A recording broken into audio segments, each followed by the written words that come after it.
The Nokia T10 could be the best affordable 8-inch Android tablet of this year. Starting at just $170, it promises 3 years of software updates, a solid HD screen, and twice the storage including 4G at just $20 more. So, is it a tablet for you? I'm NJ from mynexttablet.com, and that's what you will learn in this review.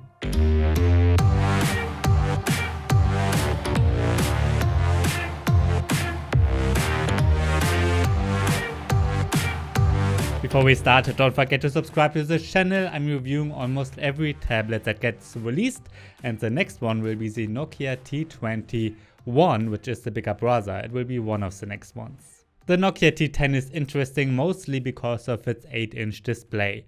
I like this screen size a lot, but if you prefer a bigger tablet, you will get much better 10-inch devices for the same price.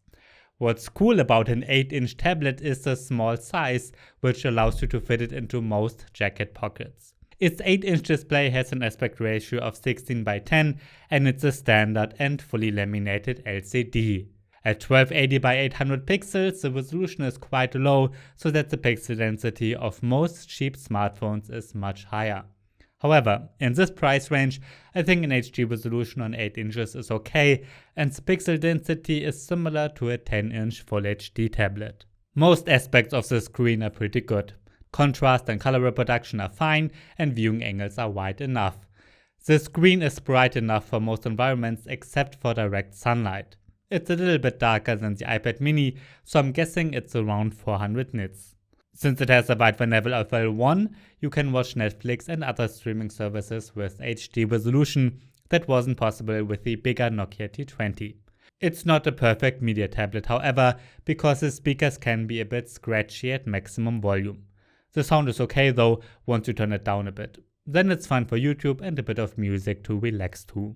By the way, the tablet does not support an active stylus. That's normal in this price class.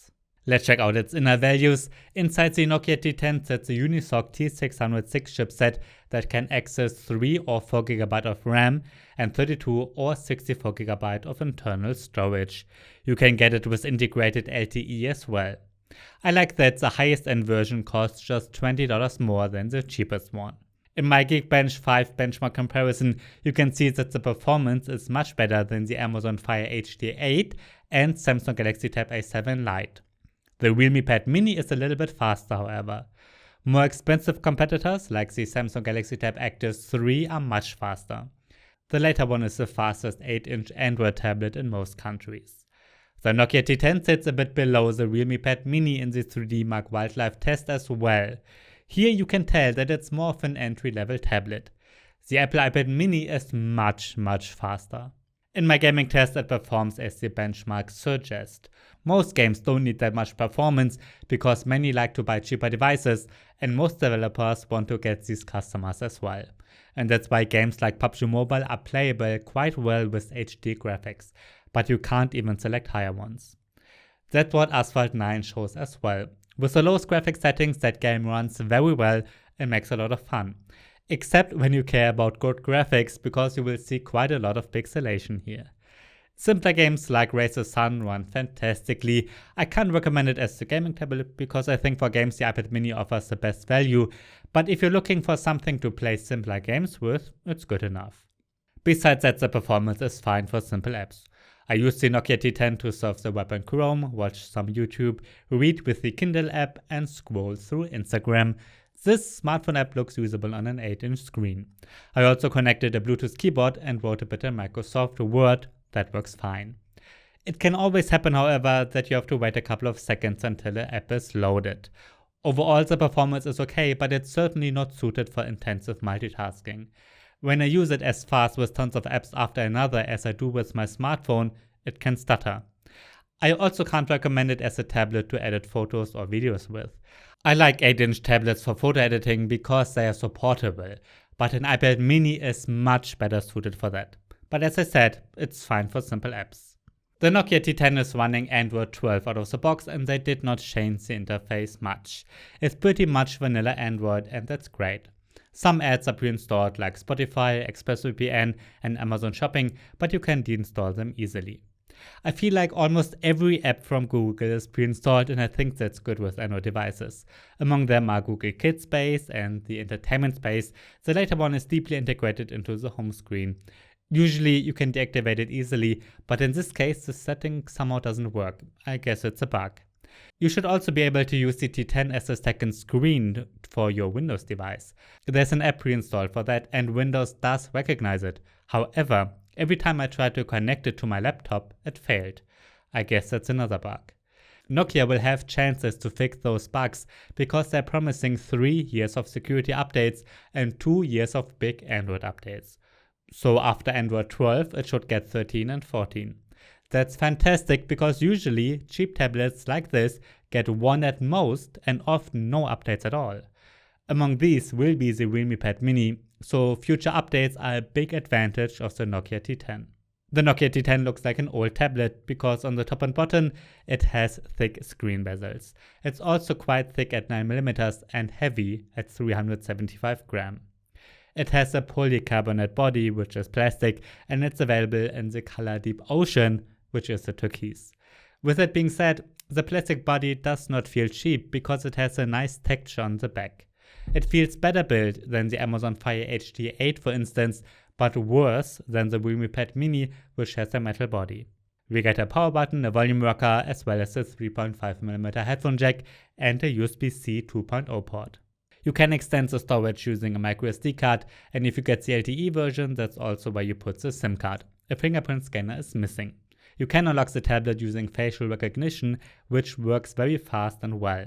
Nokia is using the 2MP webcam alone for that, so it's not as secure as Apple's Face ID. The front-facing camera is lacking detail since the resolution is so low, but the quality is usable for video chats. I certainly would not use it for Instagram selfies. The 8MP main camera on the back is a bit better and is supported by an LED flash.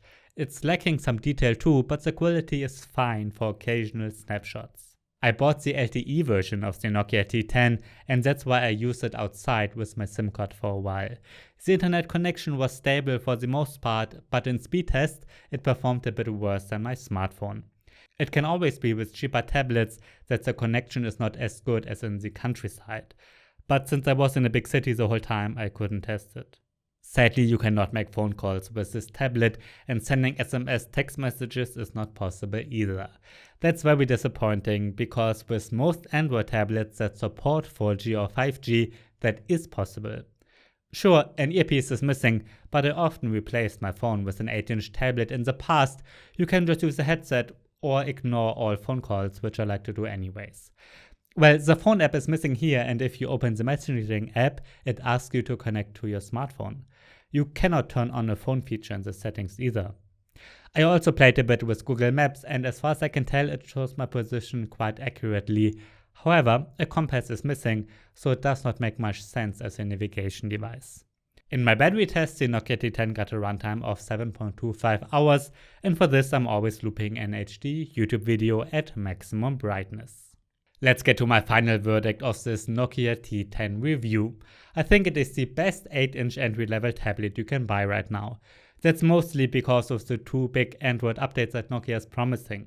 That's very rare at this price point. And considering its price, it also offers a solid screen, the performance is good enough, and I like that at just $20 more, you can double the storage and get LTE. It's not a premium tablet for sure. But if you're looking for something small to surf the web with, to watch some YouTube and read books, or to play simpler games, it's certainly good enough. Sadly, you cannot make phone calls with the 4G version, and the design is not as high-end, but I can live with that. What's even sadder is that in some countries, the Nokia T10 is the best 8-inch Android tablet available. That's mostly because of lacking alternatives. In most countries, there was no high-end 8-inch Android tablet being released this year. Except for China, where you can buy the pretty cool Lenovo Legion Y700. Let's check out some alternatives. A direct competitor is the Realme Pad Mini, which also has an 8-inch screen and very similar features.